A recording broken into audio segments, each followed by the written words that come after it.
How are you? All right. I'm Shelley. Nice to meet you, Kelly. Nice to meet you. Aloha kako. Welcome everyone. I'm Clarissa Burkert. I'm the chair of the Kuli'ou'ou Kalani Iki Neighborhood Board, and I hope you're all in the right place. We're just so excited to see you and here at the Aina Library. It's the first real in-person meeting we've had.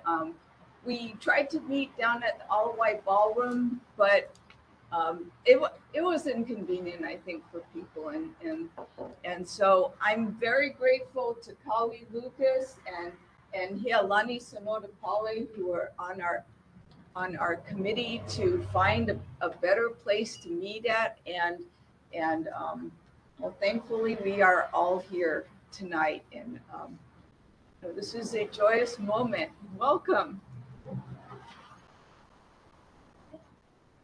I'll start with the city and state monthly reports. We're still waiting for a few of our board members to come in. She's on her way too. Okay. So let's get started with our emergency responders.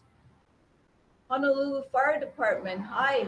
Who is joining us tonight? Aloha board members. My name is Emmett Hall. I'm the fire captain at Wailupe Fire Station. Hi. Hi. So the statistics for this past month, we had 3 activated fire alarms with no fire. We had 36 medical emergencies, 6 motor vehicle accidents, and 1 ocean rescue.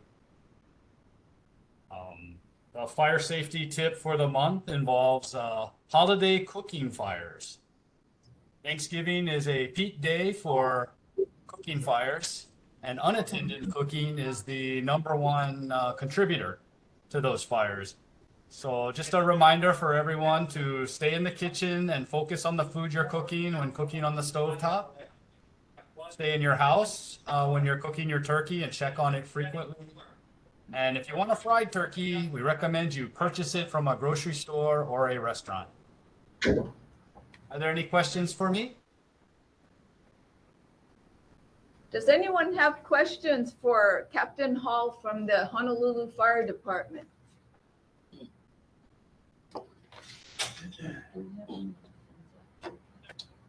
No one has their hand raised on that. Sir, I don't see anyone with questions. I have a question. Oh, okay, we have one question. Tim Stanton, I live on the ridge, Tim Stanton. and just to let you know, we have the largest plot of land, it's over 18,000 square feet. And as we look down, it's absolutely dry all the way down on the ridge. We've had gardeners, the neighbors have gardeners, and there's a distinct concern that there could be a brush fire up there, a big brush fire, just to let you know. Captain, can you hear what he said?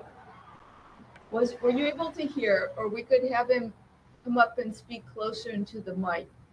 No, ma'am, I was unable to hear what was said. Okay. So we only have the Omni mics, which are up here. So if you could come up to the front row and ask you a question and just talk a little louder, they should be able to get you. And maybe we I try talking into here. I know it's because I speak English, not Americanese. Good evening, sir.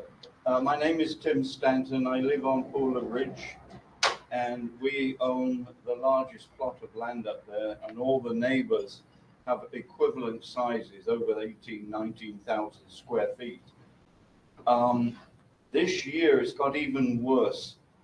We've conscientiously cut all the brush back, but it goes into an area we don't know who it's owned by, and it's tinder dry. And I just thought I'd bring this to your attention, because behind us in March, on the other side of the ridge, there was a brush fire, and somebody got smoke inhalation, and some of my guys pulled her out of her house. So I just thought I'd like to bring that to your attention before something happens. Thank you. Sir, were you able to hear him this time? Yes, ma'am, I was able to hear, and I thank you, sir, for bringing that to our attention.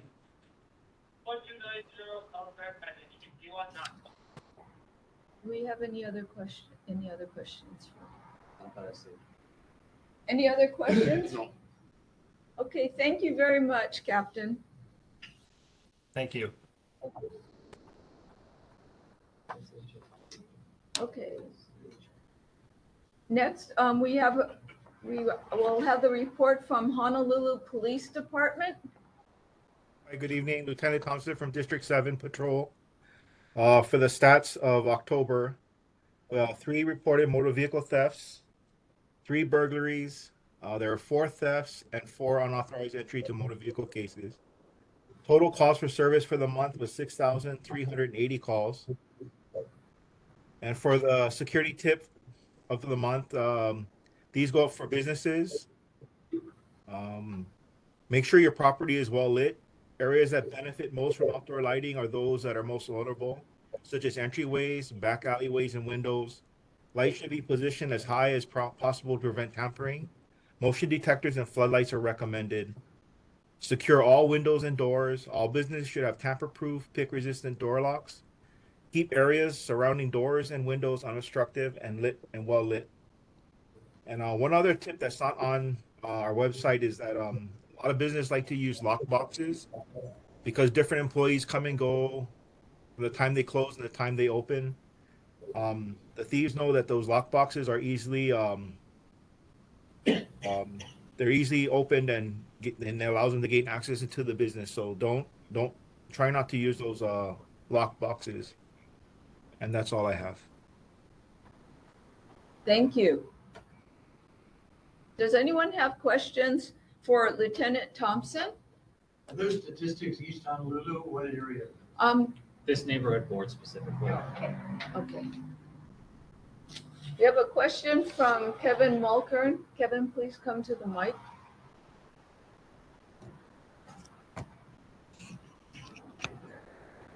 Thank you, Lieutenant Thompson, for joining us this evening. I've been trying to follow some of the new gun laws. It seems that a lot of people have applied for concealed carry permits. And I think I read something in the paper a little while ago that the signs on many businesses say no guns allowed or null and void. So essentially people, private citizens can go to similar places as you can with guns at the moment. Is that correct? That's correct. I know for the private businesses, they can make their own rules as far as what they allow inside their own businesses. So if that business does not allow weapons inside, then that's completely up to them. Okay. What I read in the paper was a little different than that, but that's not really the point that I was trying to make. Oh. When you make motor vehicle stops now, if I was a policeman, I'd be very nervous. What do you want the driver to do? In the movies, I see people keeping their hands in plain sight or on the dash, or I see sometimes people get out of the car. What should a person do when they're stopped by the police? What is the proper procedure? Stay in the car. By all means, stay in the car. It's safer to be in the car than out on the roadway. Both hands on the steering wheel is also a good thing to practice. And if you are concealed carry, to just inform the officer stopping you that you're concealed carrying and you're carrying a weapon on you at that time.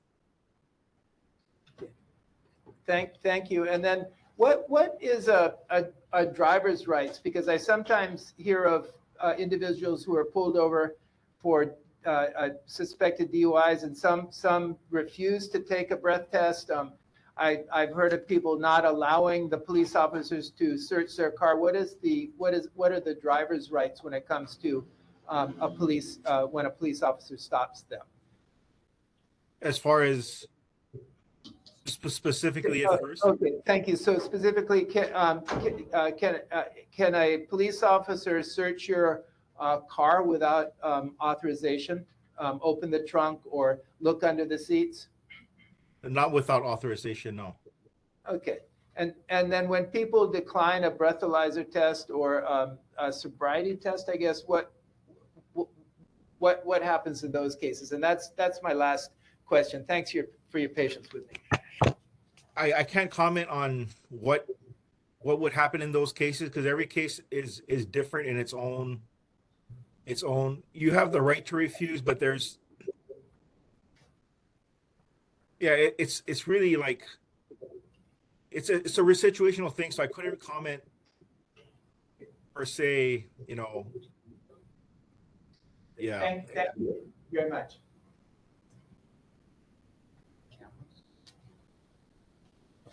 Thank you, Kevin. Are there any other questions for Lieutenant Thompson? Thank you very much, Lieutenant Thompson. And Thank you. we really appreciate everything that you do, especially during this busy holiday season. Thank you for Appreciate it. Thank helping you very keep much. our neighborhood safe. Next, we have our Board of Water Supply representative, Christopher Sugimoto. Good evening, Christopher. Hi, good evening, everyone. My name is Chris Sugimoto from the Honolulu Board of Water Supply. Let me share my screen.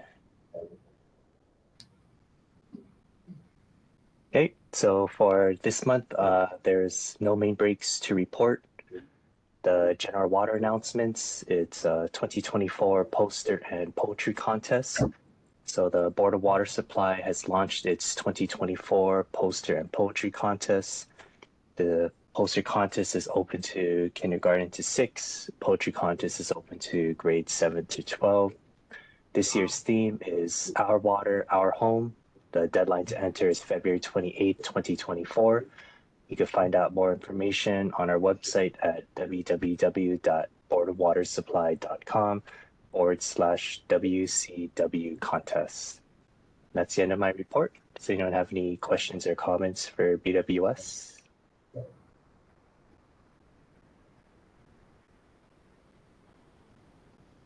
Do we have any questions for the Board of Water Supply?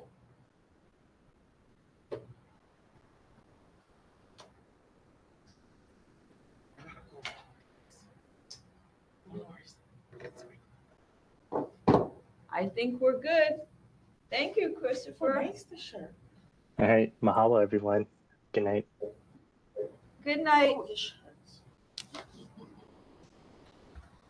We will now move on to board business. First item on the agenda is vacancies. Oh, okay, we don't have quorum. All right. We will move on to, so we will pass through regular meeting minutes awaiting quorum. Treasurer's report, I'm just going to make a comment that requests to use outreach funds to purchase signs to advertise meetings were not approved by the Neighborhood Commission. There are no announcements unless board members are aware of things that we need to let the community know about. Does anyone have announcements? Okay. So this is now our favorite section, which is for you, our community residents.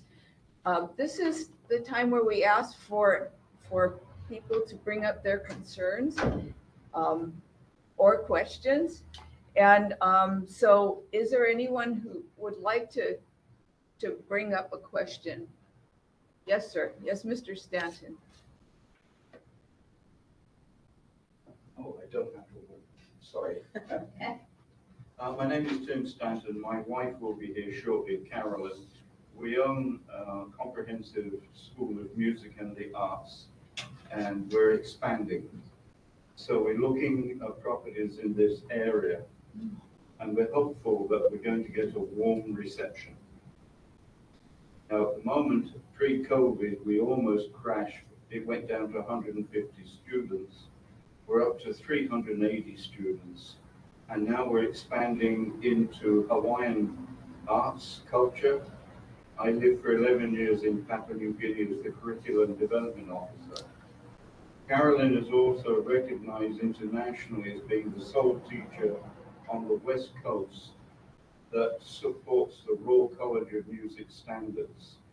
So the school and the focus is a little bit different. We don't necessarily teach for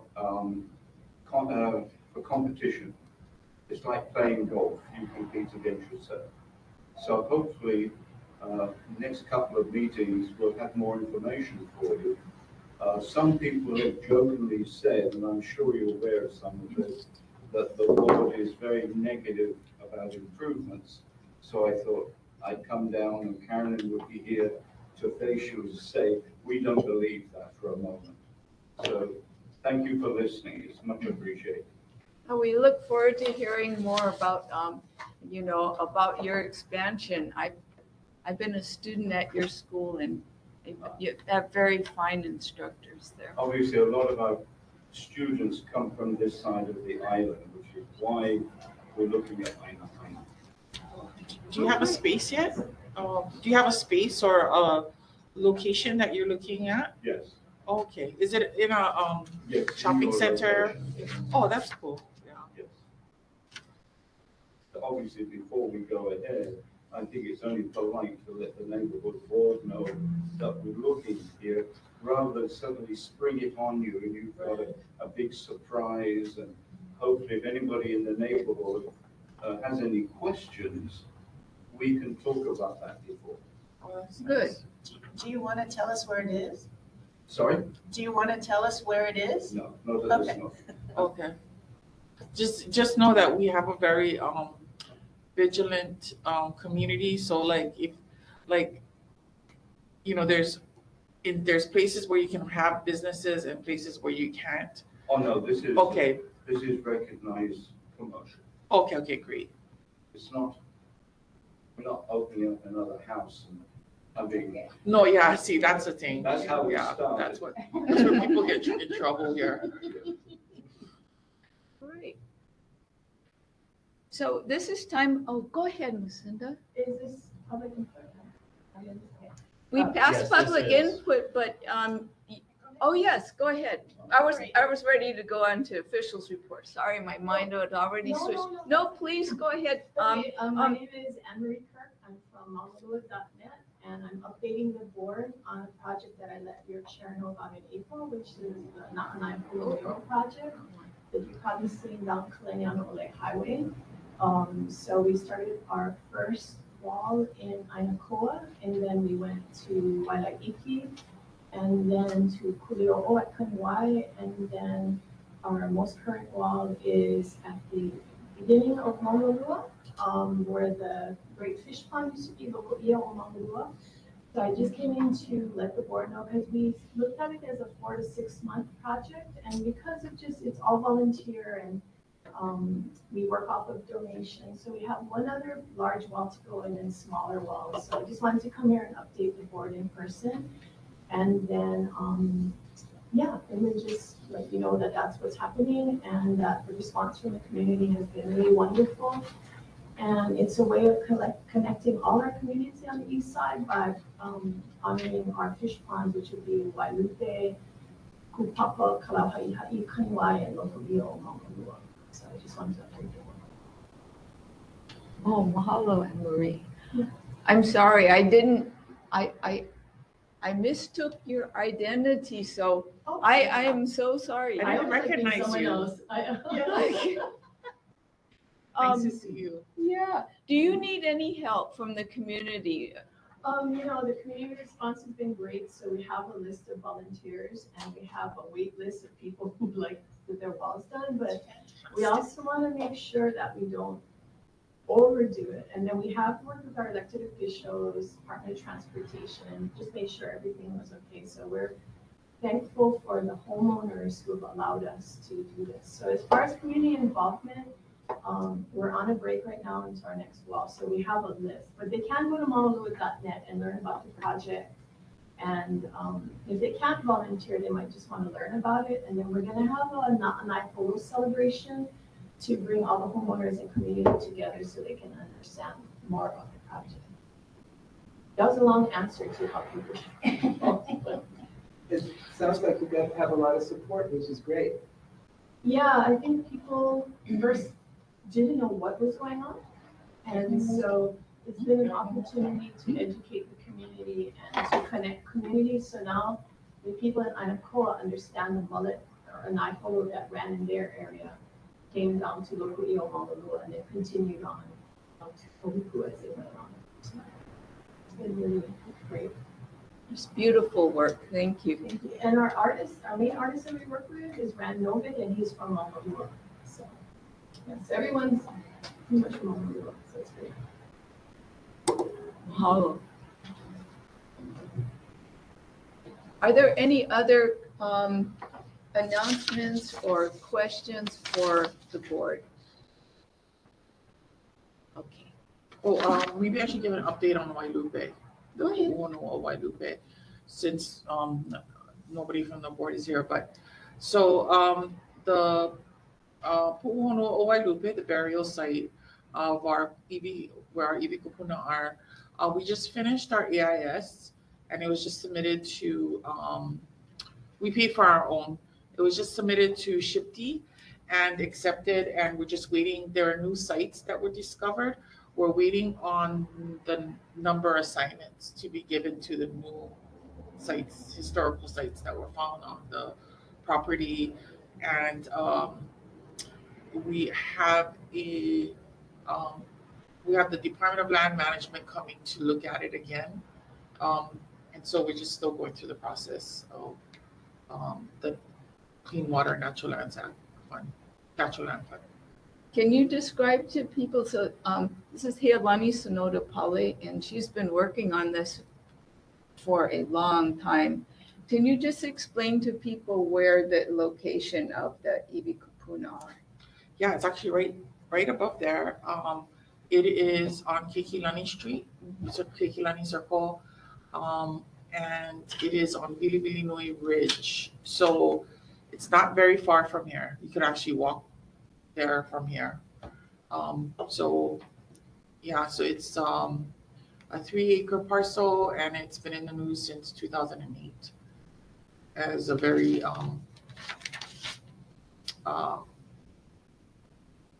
controversial topic. Yes. Yeah. Are there any plans for development of the area? Where does the development stand at this point? No development. We were working with the landowner. So we have his full support. We do have the support of our awesome council representative, Tommy Waters. And so we're just kind of moving ahead. Any support is great. We did have one hearing already at wait, sorry, I'm on the water issue too. So sometimes I get the one commission mixed up with the other. So we had a hearing at DLNR. No, it wasn't at DLNR, sorry, it was at the Hossey building. And it was with the Clean Water and Natural Lands Fund. We did have, unfortunately, one person that opposed the project that came from oh gosh, what is that community association? Right over here. Yeah. So opposition. I thought that was very shocking. Opposition to what? To our project, which our funding, the funding to preserve the.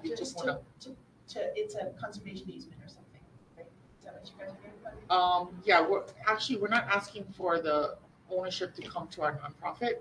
We're actually asking for the ownership to go to the county. We're not even gonna, we're not getting anything out of this. But other than where we would be the stewards of the property. Right. So there's and just manage access for lineal descendants to the iwi kupuna. And is there opposition to that? Yes.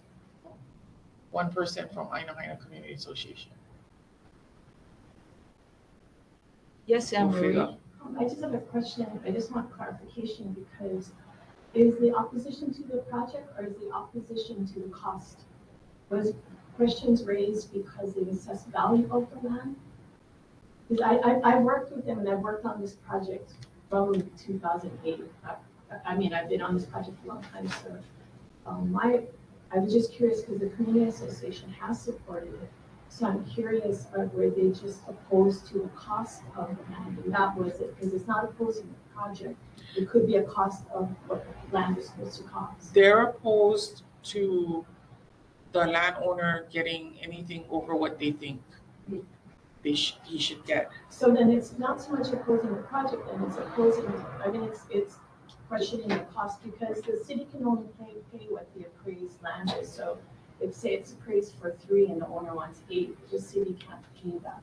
So I'm just curious if the question raised was not so much opposition to the acquisition of the item, but more about the cost of it, and questions raised there. Well, the way, yeah, and I'm just saying that too, when it's listed on how it's listed is that it's opposition. It doesn't say opposition because of the cost. It'll be checked off as opposition. And that's how it was written. I oppose the funding. And that, it doesn't matter, like, that's just how it is. But the appraised value right now by the county tax office is 9 million. He's willing to go down, and he has expressed that. He is the landowner, and this is the way I perceive this whole thing. The landowner and ourselves, the Kanaka Maoli, who our president is a lineal descendant of the Bones, are the victims here. Because that property should have never been sold to a developer. They should have never given the permits. So, and then the landowner just lost everything in the Lahaina fires.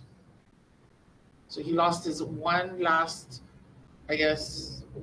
major business there, which is kind of tragic. So yeah, I mean, at a human level, it's like, for us, there's no cost to Ibi Kupuna. I don't really care. Like, and it's our money, and they have $48 million in that fund, and they haven't used any of it yet.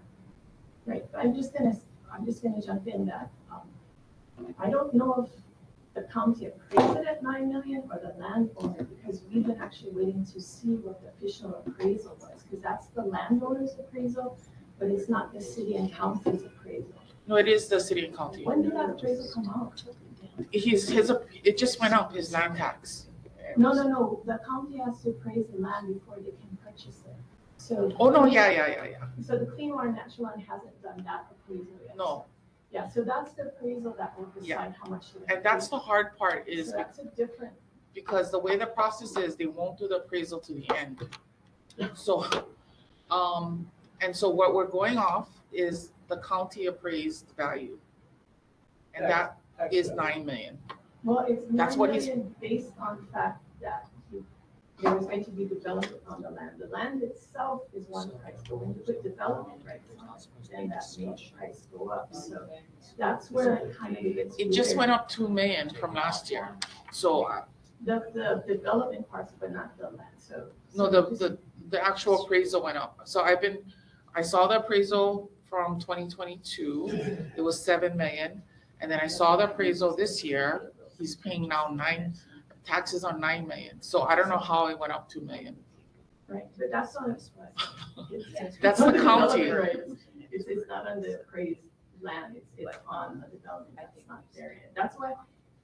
Look, I've been on this for a long time, so I know your frustration and trying to meet them. Yeah, so I don't know what development that's not there happened that was $2 million worth between 2022 and 2023. So $2 million, where did that come from? And that's the county for you. They can charge more taxes. Yeah. But it doesn't matter. I mean, they should have come and talked to us. When settlers come in and say things that Hawaiians shouldn't have rights to our own Ibi Kupuna, that's a problem. Thank you both. So we need to move on to officials reports. We can take this offline. But I think there's still things going on, and it's good to get more clarification. But yeah, I just wanted to give the update. Yeah. But he is willing to go down. He said like 5 million or something. Okay. So we're still negotiating on that. Okay. So we will now take reports from our elected officials. First is the mayor's representative, John Uchi. Hey, John, I see you're with us tonight. Hello. Aloha, Chair. I hear a different energy in your voice tonight. I think it must be the the neighborhood board finding its new home for now, which is kind of a homecoming of sorts. Because when I first started attending this meeting, it was at the Aina Library. So nice to see the digs, and I hope to join you guys in person very shortly, very soon. That would be great, John. Yeah, I'm just glad that there's a home for this neighborhood board now. For this month, I have a couple of updates.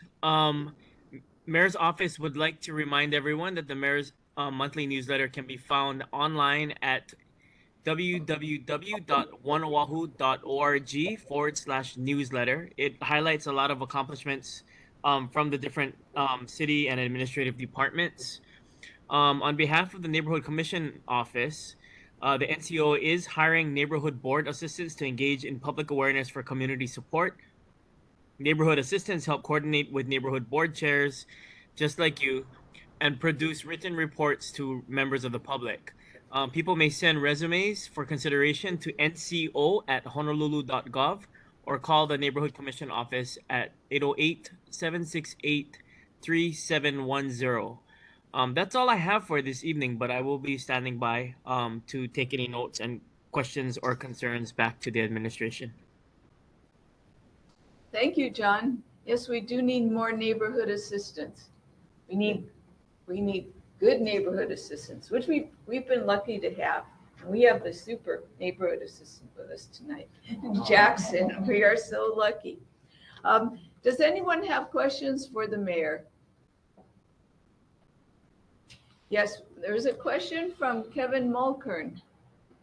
Please come to the mic, Kevin. Hi, John. Thank you so much for attending all the meetings. It's nice to have the mayor represented. And I gotta earn my strawberries. Yeah, thank you. And you're going to get more strawberries. Okay. But from what I understand, some of the people do like the onions for cooking. So we might give you a choice. Okay. But thank you for accepting them. That was good fun. And Anne Marie Kirk might be able to help me with the appropriate names, but I do a lot of fishing off of Pico, and I see all the work that Chris Kramer is doing at 2 locations on the highway, and he has great volunteers. He has a little difficulty removing refuse at times. I helped him with my truck. We hauled away green waste. We hauled away what I call people trash, cardboard cans and other things. And then he had recyclables. To me, it would be a nice way to say thank you to the volunteers by providing them with some of those containers that the garbage truck kind of picks up. It would also be safer for him and his group to put those out a couple of times a week for the regular refuse pickup. Do you think there's a possibility that the mayor might be able to say thank you to those volunteers by providing them some garbage cans? I'm not familiar with the location and the work you're referring to. And there's 2 fish ponds, I guess one closer to New Valley and then one more further down. But yeah, okay, yeah, and I could get you the addresses. That I'm not good at the Hawaiian names, but I could find the addresses. But there are 2 community service projects, and generally when people do community service projects, the city kind of chips in with gloves or bags or other things. But having some refuse, some containers that could be used on a regular basis would be invaluable to the volunteers. Can definitely ask and put that question forward. Okay, thank you very much. Thank you, Kevin. We have a question from, go ahead. I can give the addresses for the properties. Thank you so much, Kevin. Thank you. 5975 Kalani Ole. And Jeannie, help me. Janine, help me with the other one. The reason why that there's trouble removing trash is because that property is owned by the Department of Land and Natural Resources, the state. And the city does not allow them to have any trash containers. So it's a problem because of the state. If we could get some trash containers, that would be wonderful, but they refuse to give it because apparently the state doesn't pay taxes on any of their properties. So they aren't allowed to have trash pickup. And that's why we have trouble getting rid of trash at that property. So here's an answer. Because we can't get any trash containers. I know that already. I've tried. Well, let's see what the mayor can do. I'm willing to give him the benefit of the doubt. Let's see him do it. Was there a second address though that you Oh, the needed? second address, Janine. For which place? Kuli'ou'ou. I gave the one for Kanewai.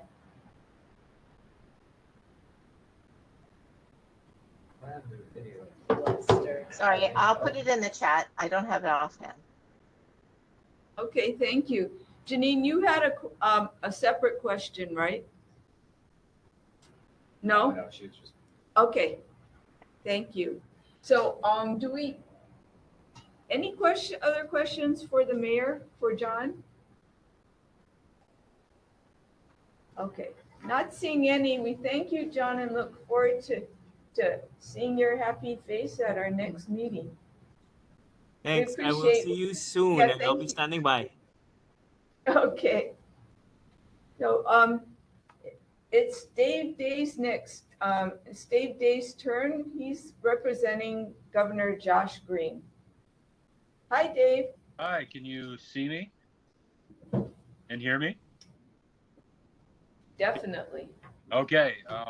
It's a good thing that today's the first day that I'm appearing by video, because I was definitely going to Alawai if I had not. So I'm very glad that today was the day. But one thing I'd like to mention, I know that the members of our board have always taken a keen interest in Red Hill, and so I wanted to share an update on Red Hill. As you know, the Department of Health, along with the governor's office and other parties, have been working with the Navy, and now defueling has begun. And so I just wanted to provide stats. As of November 1st, the Joint Task Force for Red Hill has removed to date 54,200,744 gallons of fuel from the Red Hill bulk fuel storage facility. We are on track they are on track to complete the gravity defueling of approximately 104 million gallons by the middle of January 2024. I also wanted to provide a really great site that provides kind of almost daily updates on this. It's www.pacom.mil/JTF-red-hill. And if I can figure out how to use this app, I'll put that into the chat afterwards. But it's basically it provides daily updates on the fuel removed from Red Hill, and it also has other information about what the perfect. Yeah, that's exactly right. Other updates regarding what the process is, the safety protocols in place. I didn't have any questions from last week, so I'm open to any questions this week. Questions for Dave, for Governor Josh Green? Please come up. Coming up, we have a question from Mr. Stanton.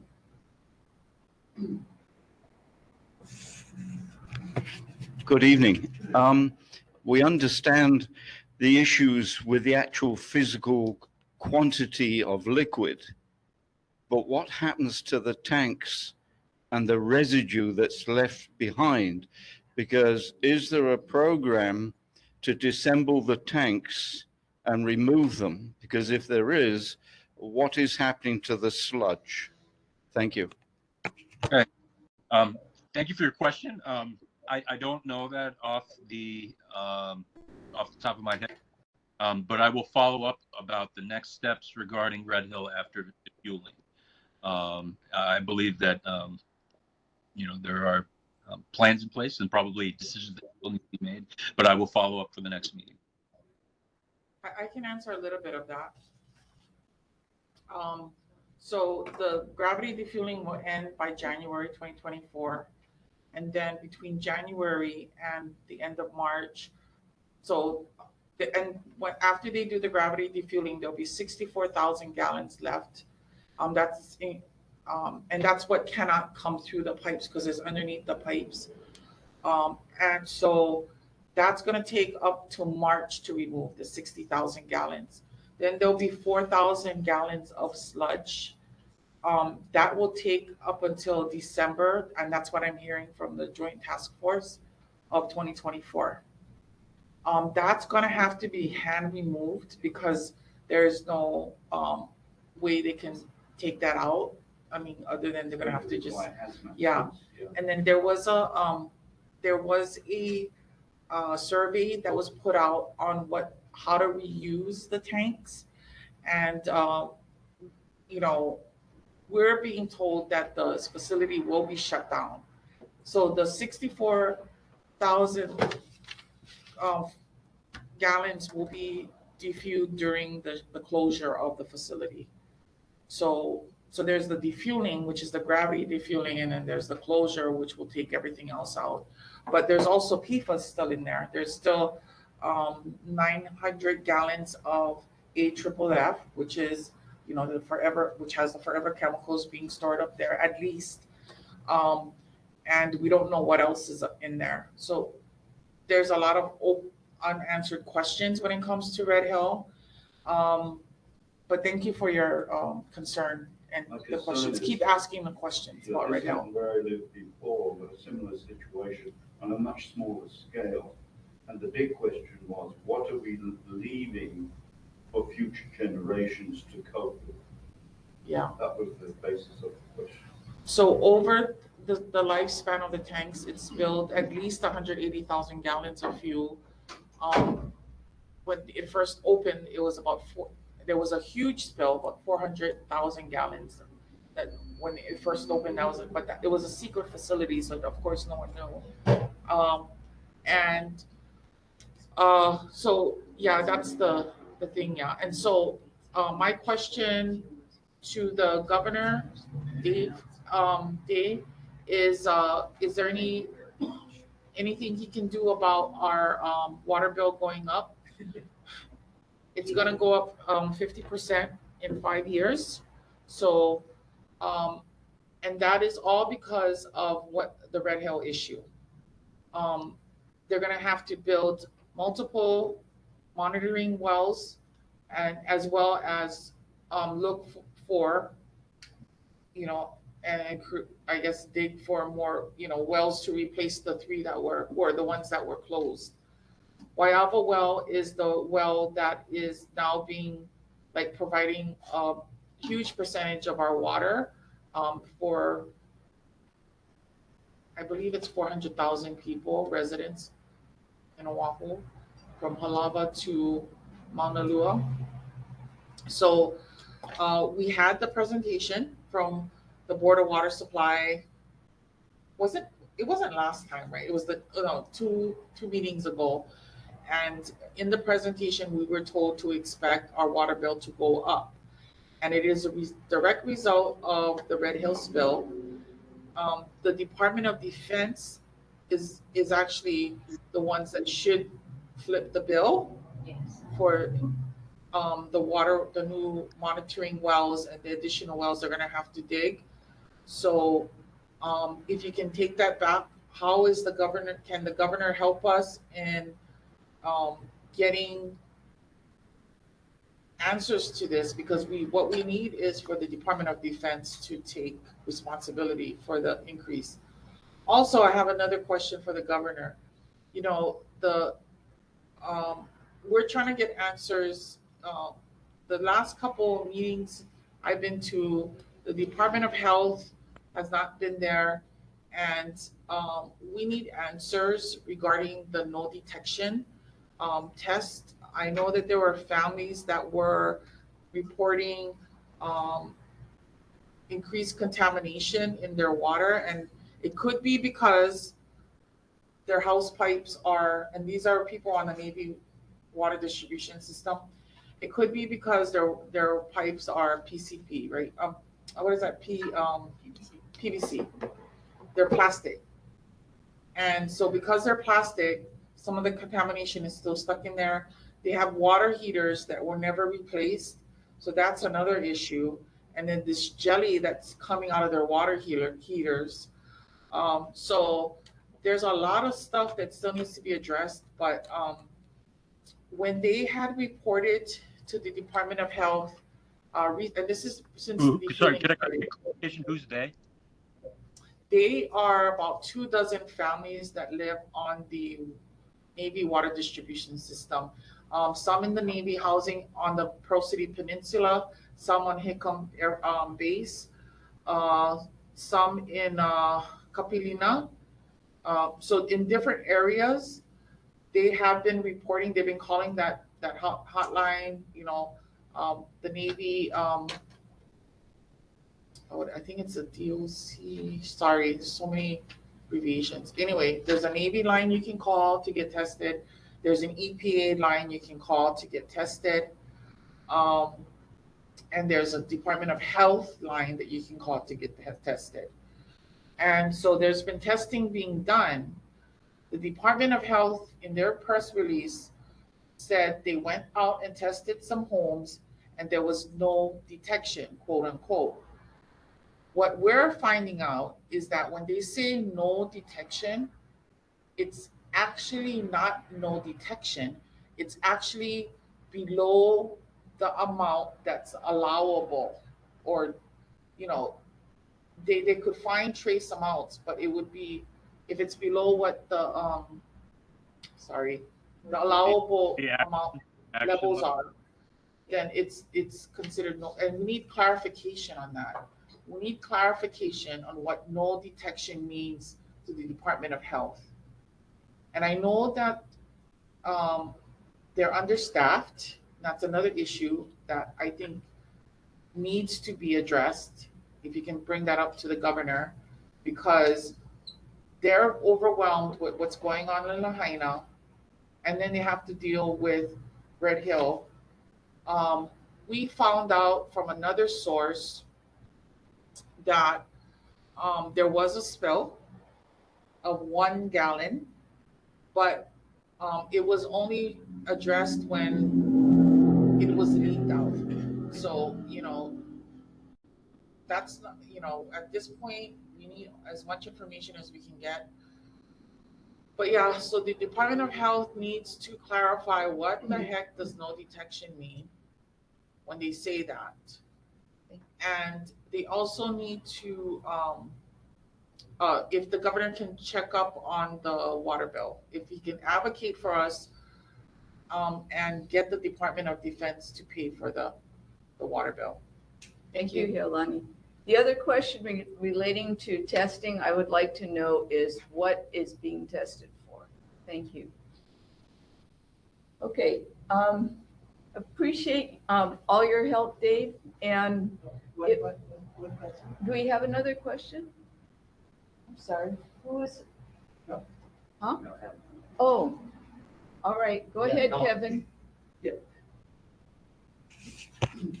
This is a continuation of the question I had asked the mayor's office, you know, regarding the trash cans at the 2 facilities. Do you think there's a possibility that possibly the governor could talk to the mayor and we could get some refuse containers for those 2 locations?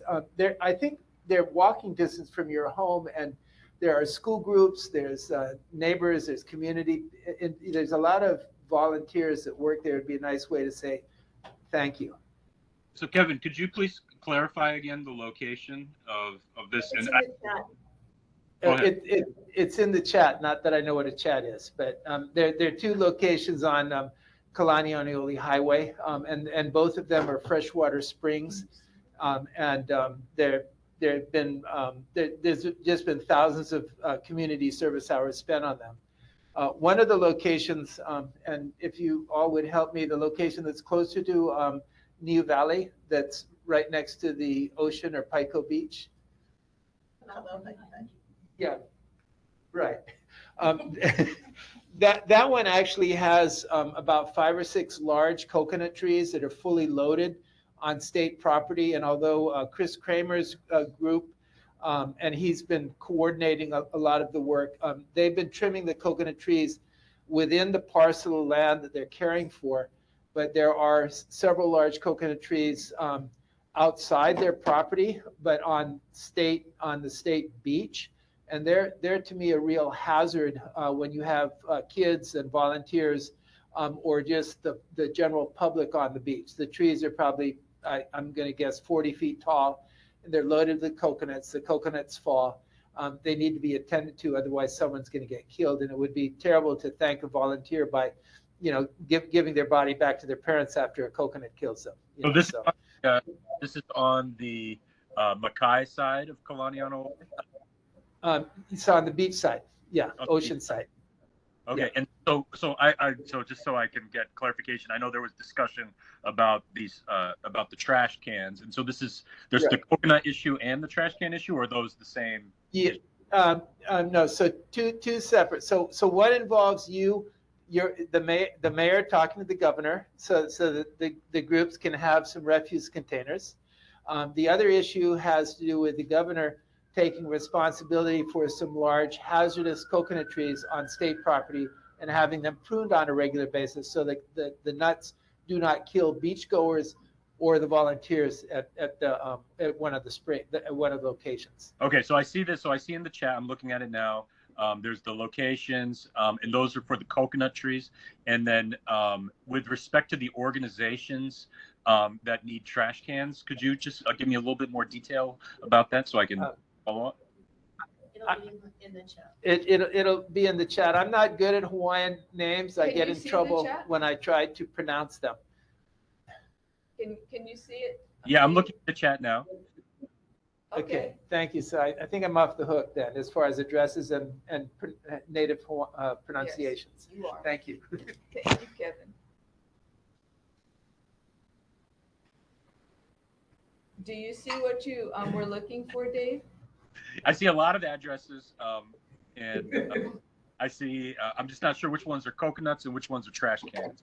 But maybe in the chat somebody could write that in to clarify, because I'm happy to follow up on this. I just want to make sure that I'm asking the right questions. Yeah, so both are trash cans. Only one has beach frontage that needs the coconuts addressed. Okay, thank you. Thank you. Okay. All right. Thank you, Dave. And I look forward to seeing you at our next meeting. So remember, Aina Haina, there's plenty of places to pick up food around here too. Yeah, for sure. Thank you. Okay. Thanks again, and we'll see you next month. Look forward to the feedback that you get from the governor. Good. Okay, Adam, it's your turn. So I'd like to introduce Adam Du, who's representing City Council Chair Tommy Waters. Thank you, Chair, Vice Chair, members of the board. There was some concerns at our last meeting on speeding on Kalani Highway, specifically near Kalani High School. So we did pass that on to HPD. They did conduct... Adam, come closer to the mic. Yeah. They did conduct some speed enforcement between October 17th and October 24th.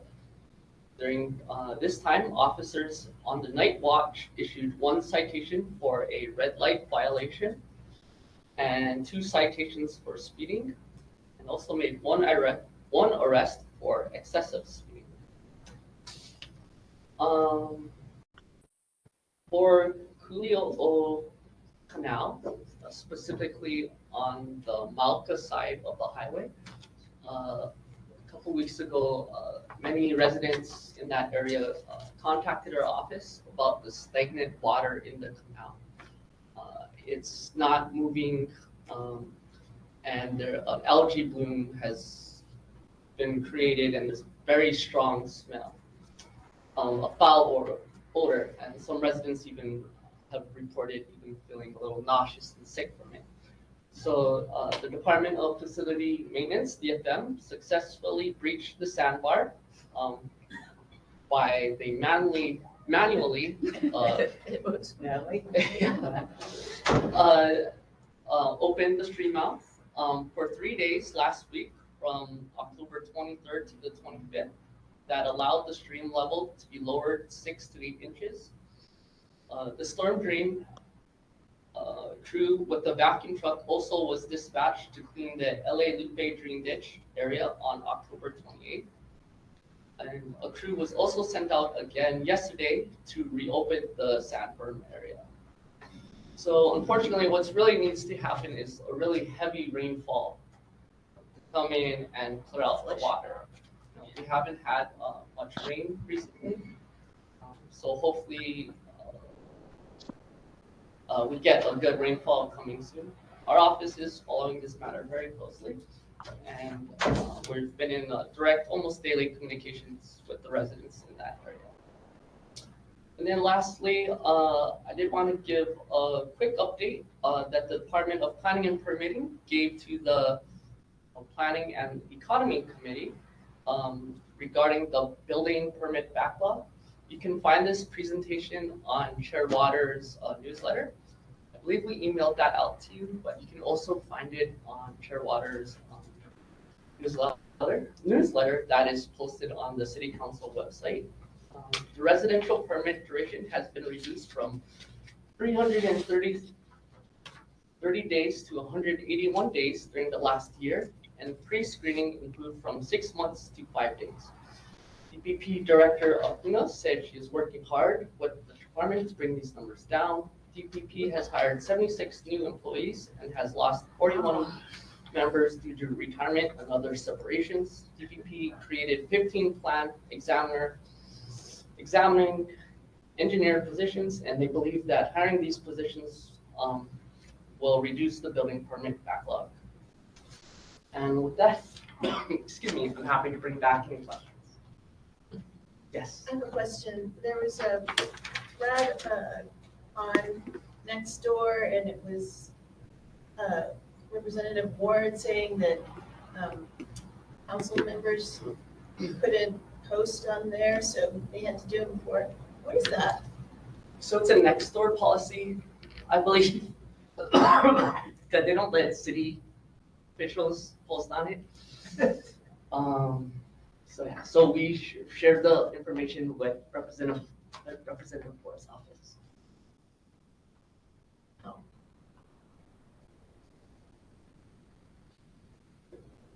Sure. Thank you. Question from Kevin Mulkert. I wanted to thank your office for your help with the building department. I think the numbers you had mentioned were averages. We are moving forward, which is good, but it's still not there. And then I don't know, you probably don't realize how much I appreciate you sharing the police statistics about citations for red lights or citations for speeding or unruly individuals. When the police give their reports, they talk about responding to 6,000 calls a month. You've actually told us what they're doing, but it would be nice if we heard more of their successes rather than the crime mapping. The bathroom has water, so you might want to get some water. It looks like you're under stress. Thank you so much for coming. Thank you. Thank you so much, Adam. I don't see any questions. Oh, wait. Janine, do I see your hand up? Yes, I just wanted to say I applied for a permit August of last year and I still don't have it. So your statistics obviously don't include me. Or me. That's okay.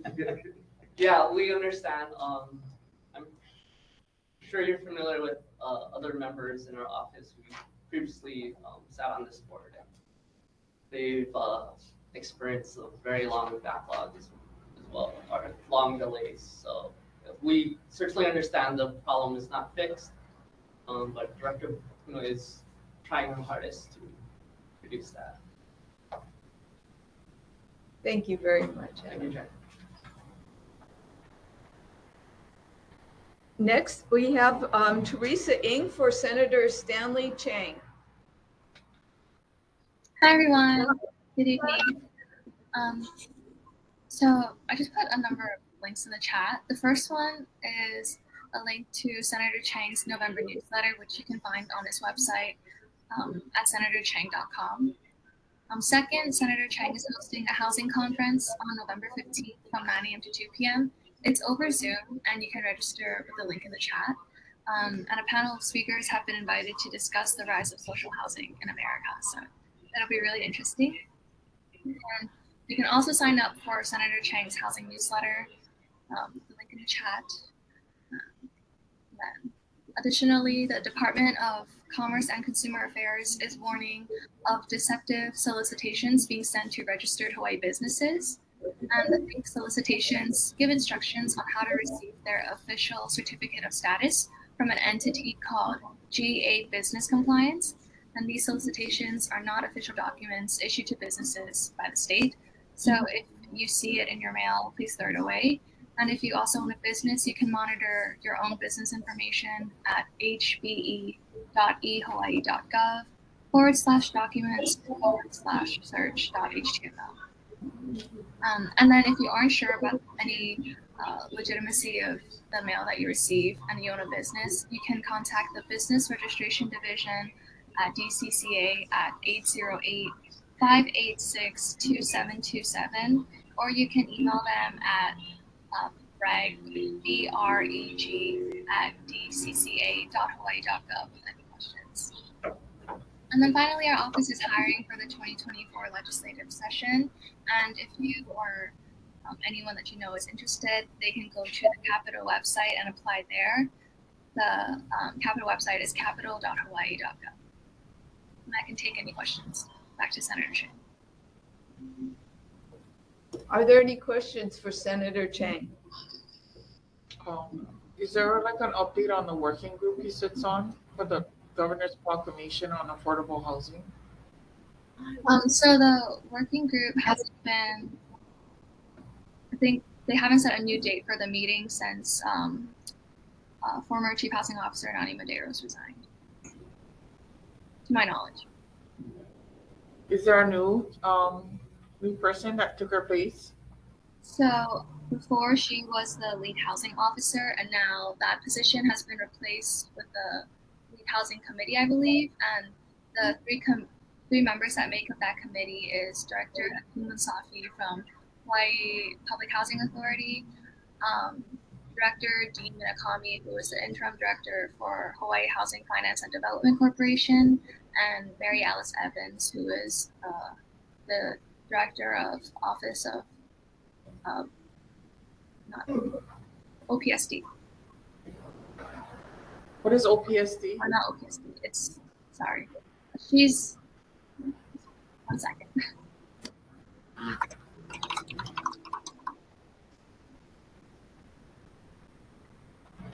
Or, yeah, Office of Planning and Sustainable Development. That's interesting. Thank you, Teresa. Are there any questions for Senator Chang? Any other questions? Thank you very much, Teresa. May you have a nice evening, and maybe see you here at Aina Library next month. Thank you. All right, thanks. Representative Mark Hashem. Okay, he's not online. Okay, Casey Abe. Hi. Hi. Good evening, Chair. Good evening, board members. Casey Allen from the State DOT Highways Division. I don't have anything to report this month because there were no comments or concerns from last month.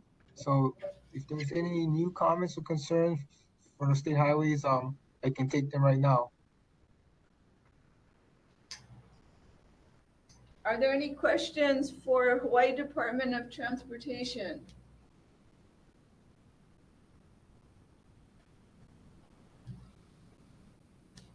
It's quiet over here, Casey. I don't see any. You are off the hook until next. Thank you. When are you gonna come to our meeting? We like to see you. All right. I thought I would turn on my video so you folks can see me. That's why I don't have to go. I like your background. It's very relaxing. Well, we appreciate you joining us however you can. Okay. Thank you. Thank you. All right, just in time. Lucinda, yes. Yes, I'd like to introduce Lucinda Piles. She's going to update us on the East Honolulu Sustainable Communities Plan and the speaking for the Kahala community. And Brian Wong, who is on the Kahala Neighborhood Board. Hi, nice to meet you, Brian. And Brian's kind of a co-advocate of what we're trying to do. Kind of the update is the. You can come closer to the mic, or would you like to sit down? Sure. Okay. Is the primary urban center development plan under review went to the Planning Commission yesterday. And I just took a brief look at what is the updated plan, and sadly, all of our recommendations to try to make Waialae Kahala count. For those of you who don't know, the Waialae Kahala community is split down the middle by the boundary between East Honolulu and the primary urban center. The Ridge, Kahala Nui, the golf course, the hotel, all of that is in East Honolulu, while the mall, Kahala, and East Diamond Head are in the PUC.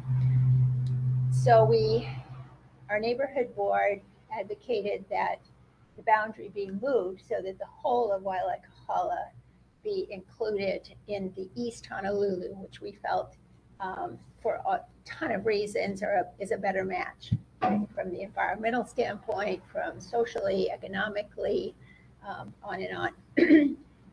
And we felt that the general plan was in error in the first place to put the boundary where they did, because criteria for which plan you're in is, do you anticipate to absorb the majority of population growth between now and 2050, which Kahala does not, and whether or not, what are the linkages and relationships, it's what it's referred to. And there's the Hawaiian system of the Ahupua'a, which basically looks at linkages within the boundaries. And those linkages have to do with social, economic, environmental, cultural, so forth. So when you look at that, I think we in Kahala have always kind of thought of ourselves as being part of East Honolulu. I met with Walter Tamas, the Bishop Estate Commercial Land Manager Director. And when I talked to him about it, he said, that's really interesting because I've always thought of Kahala as being East Honolulu. And so I think that is a shared idea. But anyway, so fast forward, the process involves 3 plans: the general plan, the primary urban center development plan, and the East Honolulu plan. The last plan in this cycle is the urban core plan. So we met with Councilmember Bainum, who was supportive of what we're trying to do. But in the end, we're too far down the process to do anything about it now. Perhaps had we been able to get a little more underway earlier in the year, it might have been, but for one reason or another, it was delayed. And So nothing's going to happen now. And the next general plan is not probably for another 8 or 9 years. So I'm not going to be around for it.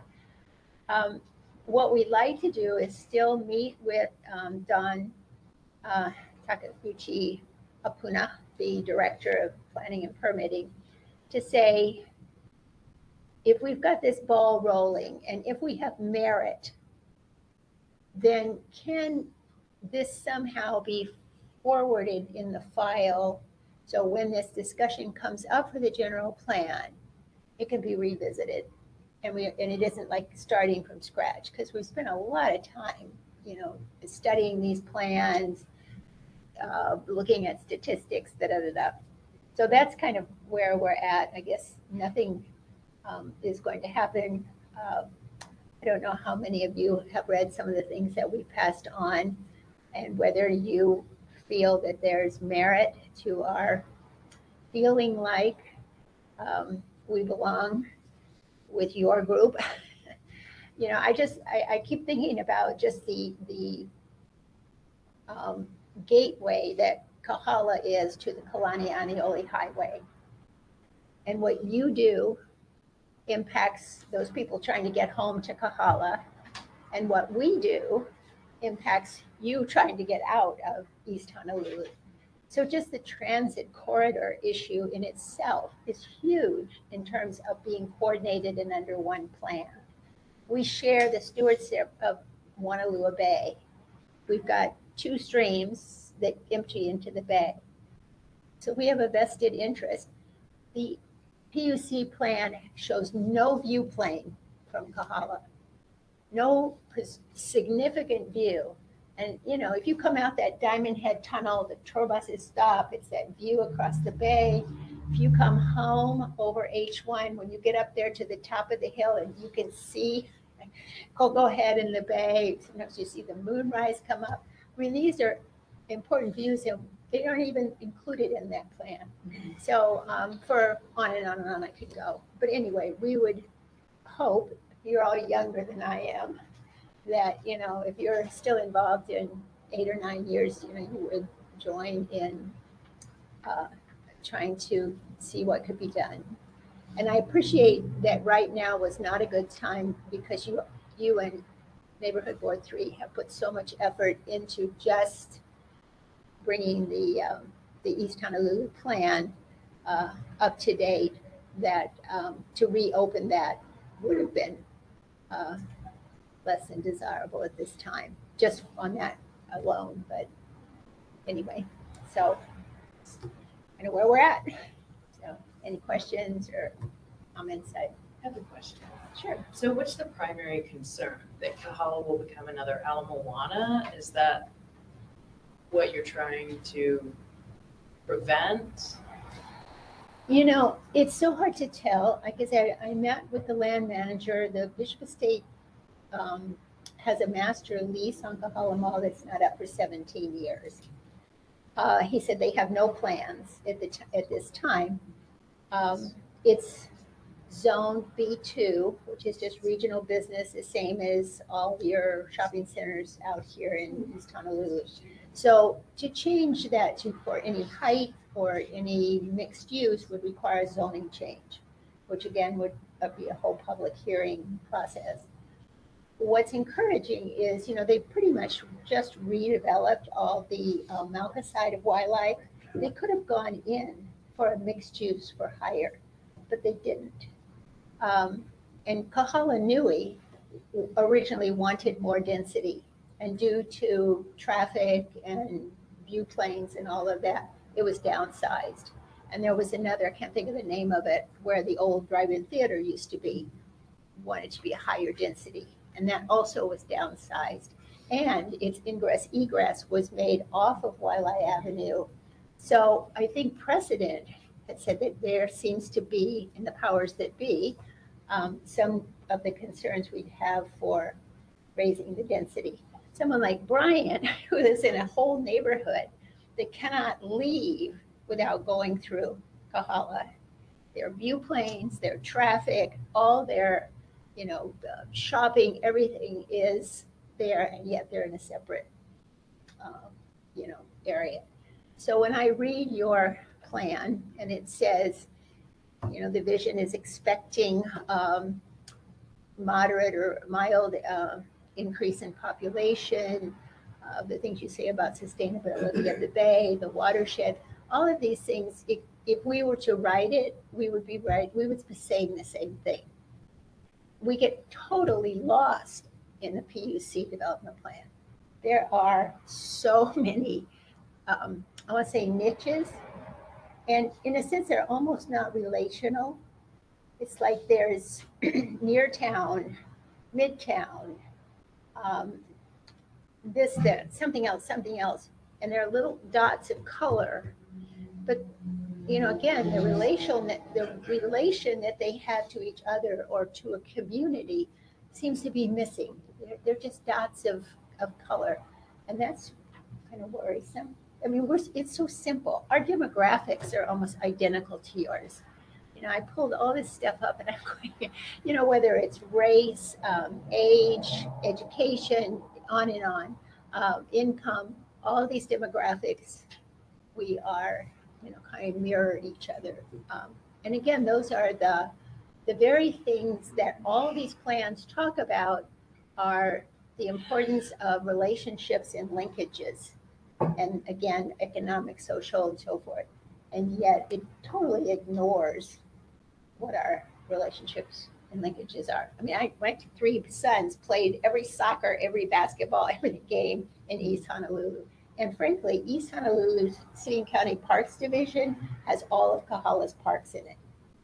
You know, when the mayor had his town hall, it was Kahala to Hawaii Kai. So it's almost like there's this real world understanding that we're part of East Honolulu, and then this development plan boundary seems to be out of sync. So is that too much? I could go on and on. Yes, okay. We have a question from Sherry Spangler. Okay. Go ahead, Sherry. Hi. It's not really a question. It's kind of a statement as to help people understand better. Just to say once again that Lucinda Piles is one of my heroes through all the years. She is just a fearless fighter for many things that I agree with. But on this, I don't agree, so I'm sorry that I had to disagree. But what people have to understand is that there is a 17-year lease in Kahala Mall. They say they don't have any plans right now, but they've got 17 years to think about what they want to do there. And yes, they might want to go bigger. I know that I myself found out many years ago about how they wanted to double deck all the rest of Kahala Mall that had the trees and the at-ground parking. They wanted to double deck. I brought that to the Kahala Neighborhood Board, and we fought it and we killed it. I was part of a group that fought Nahona Kahala so that they wouldn't have the ingress and egress. We fought it, and then we got it to be the egress-ingress interior. We also fought Kahala Nui because it was over dense, it was too high, it was right on the road. We fought all this stuff, and this was on Bishop Estate land. So yeah, I have a long experience with KSBE, you know, Kamehameha Schools, Bishop Estate. And they are the silent elephant in the room as to what their intentions are. And they can tell you very easily right now, oh, they don't have any plans at the moment, but they've got 17 years to play with those plans and those ideas. And, you know, like I refresh everyone's memory, they fought for a typo of 150 feet down at Kahala Beach Apartments, where legally no one down there could go higher than palm trees. But they had a typo on the land use designation maps, and it had been there for quite a while and no one noticed until I did and brought it up to Representative Barb Maramoto. And they fought for it and said they were vested. And granted, that's not necessarily, it only shows their intention to what they like to do. They wanted to go 150 feet down there at the beach.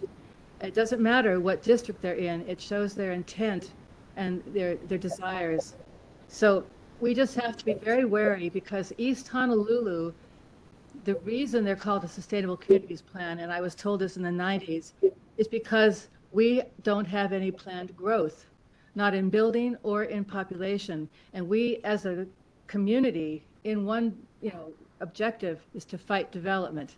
And that's what we have all done for all these decades, I since 1989. So our whole point is to fight development, and sadly, the Kahala Business District can yet go many different areas. There are many, that whole area is B2. The gas station, Saggio's, granted, they didn't do it at Kahala Market, but maybe they're going to save their fight for another day. Anyway, that's what I wanted to say. And my hat's off to you, Lucinda, for all the hard work you've done on so many other things. But on this, I'm sorry I couldn't agree. And thank you very much. I might just make the comment that we're B2, but so is much of Hawaii Kai. And actually, Hawaii Kai has considerably more high buildings, dense growth than we do. And the development plan does include infill and moderate development, the sustainable. It isn't zero development. It isn't zero population growth. And I don't think, the city is looking at Kahala to have maximum population growth. I think there are other issues in addition to that. Like I said, the transit, the environmental issues, there are many issues.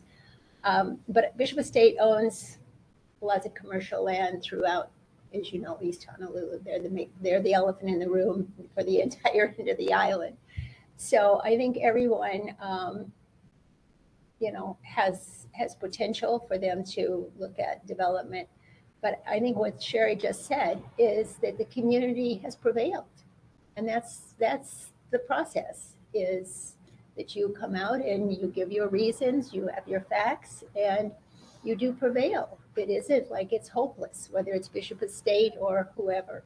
So, I think that as I have a good friend who is Hawaiian, he's been really involved in a lot of things, and I asked him about the apua'a. I said, Hawaiian, and he said, one thing Hawaiians have always been is they accept change. I guess it just, his comment was they accept change. And so, our world isn't going to stay in every way. It can't with population going the way it is. And so I think that's why these plans are important, is you look at what people value at the time. And, we all want our children and our grandchildren to be able to live here. And to me, old is what's affordable. I look in Kahala, the kids that are buying the oldest, most rundown houses.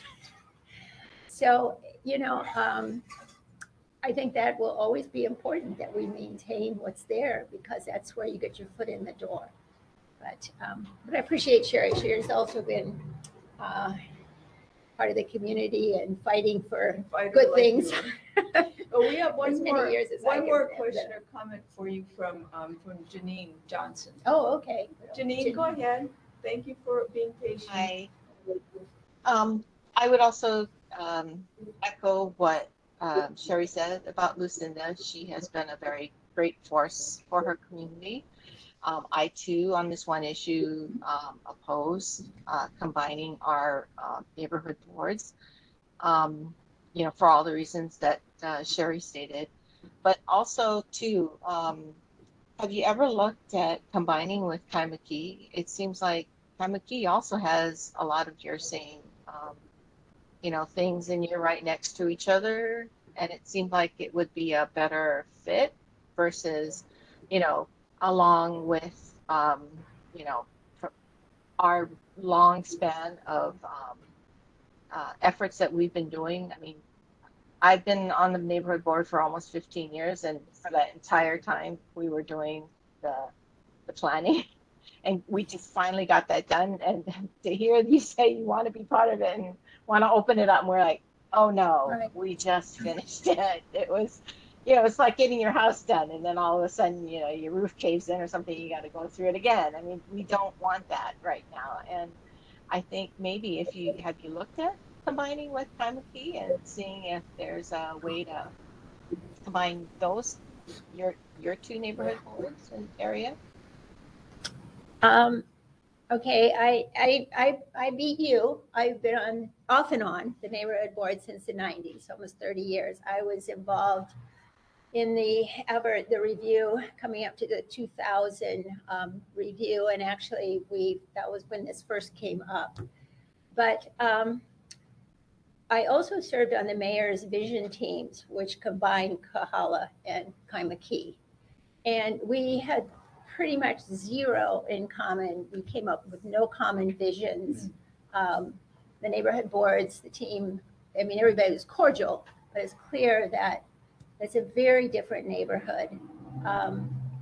And for example, we are a mountain valley coastline residential community. Our coastline exposure brings out a whole slew of things that Kaimaki does not deal with, and you do. We have streams, we have the watershed issues that Kaimaki does not. We have our commercial land has been developed, master planned, as has our community by Bishop Estate, a single landowner. And it is to this day controlled and guided by that. Kaimaki is a patchwork of individual small mom and pops. Very different development, very different development history, and a different situation right now as to who, what, where. It has very different demographics than we do. My kids grew up, never, ever did we play a single game, any kind of game in Kaimaki. Our high school, our kids go to Kalani High School. So it's part of our school district. And if they go to junior high, they go right on the border of Kahala. Is it Washington? I mean, there's just so many things that connect us. We shop at, Costco, Hawaii Kai. Until we got the recent urgent cares, we'd always go to Hawaii Kai for the urgent care, to Queens for mammograms. We are so connected and so familiar. The H1 viaduct, when they put H1 and cut Waialae Avenue in half, they basically physically severed us from Kaimaki, in addition to all the other reasons that we are not as good a fit. Well, Lucinda, thank you for all you've done, and I hope that you have. There was a young man who was Christian, yes, that he will carry some of the knowledge and the work that you've done and carry it on to when this is going to be reconsidered again. But we've learned a lot from you, and thank you. And well, thank you. We'll always think of you as our neighbor. Thank you. Well, I appreciate the opportunity to keep you informed. It's now time for our closing announcements. So again, thank you to everyone for being here, and please encourage your neighbors to also come to our new place. And we'd love to see whole people, not just little snippets on the monitor. We have a lot more fun and get more done and have more energy when we actually have people to talk to. So we're going to have our next meeting on December 7th. It'll be our last meeting for the year. It'll be here at 6:30 again. And please bring your ideas, and I look forward to hearing updates from the Stantons in the future. So I wish you all a very wonderful Thanksgiving, and thank you very much for all the work you do. Yes, sir. If I'm allowed to make one quick announcement. Of course. Where we have our school, the Manoa Shopping Center, I own and run a supper club. Oh, yeah. Yeah. And we're opening it after 3 years. Oh. COVID and renovation. We're opening it again next weekend. So what should I say? Anybody here comes in you get a free glass of wine. No. But anyway, you're very welcome. Are you going to have a special Christmas concert by the kids? Maybe with Sherry Lynn possibly. Sherry Lynn. She's very well known. She teaches for us and she taught at Lafayette. So I'm the chef, so I cook. I haven't poisoned anybody. No, it's wonderful. Yeah. Well, next week Saturday, I'll just say, next week Saturday would be the Hot Club of Kuli'ou'ou, which is gypsy jazz. And then Sunday would be the Tommy James Trio. All Tommy right. James is probably the best jazz pianist on the West Coast. And he also is the director of the Duke Ellington Band in New York, still. So, anyway, thanks for allowing us to speak. You're welcome. Thanks for joining us. So the meeting of the Kuli'ou'ou Kalani Neighborhood Board has now ended. And you had the wrong location.